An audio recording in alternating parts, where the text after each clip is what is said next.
Bonjour à tous et à toutes. Aujourd'hui, on va rencontrer Xavier. Xavier est agent immobilier et il va nous en dire un peu plus sur son métier. C'est parti!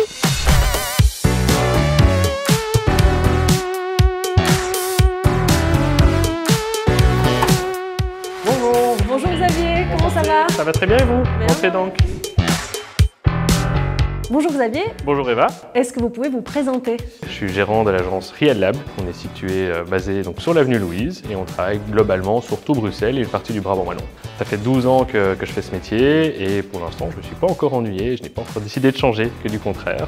Donc c'est un métier qui permet vraiment, en tout cas au niveau du résidentiel, d'aller accompagner des gens dans une transition de vie pour aller d'un endroit sur un autre endroit. C'est un métier qui va vraiment ratisser énormément de domaines, donc il y a plein de compétences à avoir si on veut le faire quelque part correctement. Justement, dites-moi un peu comment vous avez acquis toutes ces compétences. Le premier point, c'est au niveau des études. On a toute une partie bien entendu commerciale, que ce soit la partie émotionnelle ou rationnelle, et après on a toute une autre partie de compétences qui va toucher à la psychologie non seulement des vendeurs, des acheteurs, des locataires, des propriétaires, des connaissances en droit, que ce soit en droit de succession, en droit du logement, donc toute une série de secteurs pour pouvoir faire un bon agent immobilier. En tout cas, c'est la vision du Real Lab.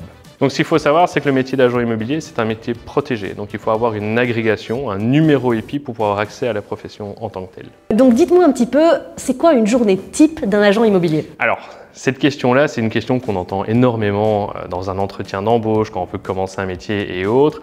Et dans le métier d'agent immobilier, il n'y a pas vraiment de journée type quelque part en tant que tel.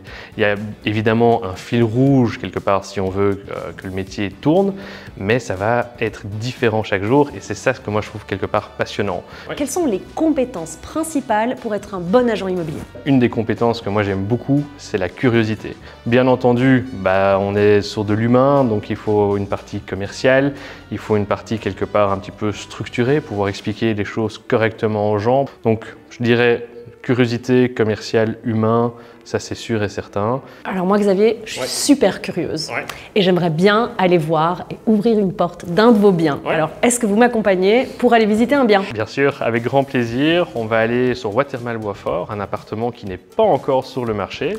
Donc on va aller visiter ça. On est au 6e étage, les vues sont magnifiques. Vous allez voir, c'est un super lieu.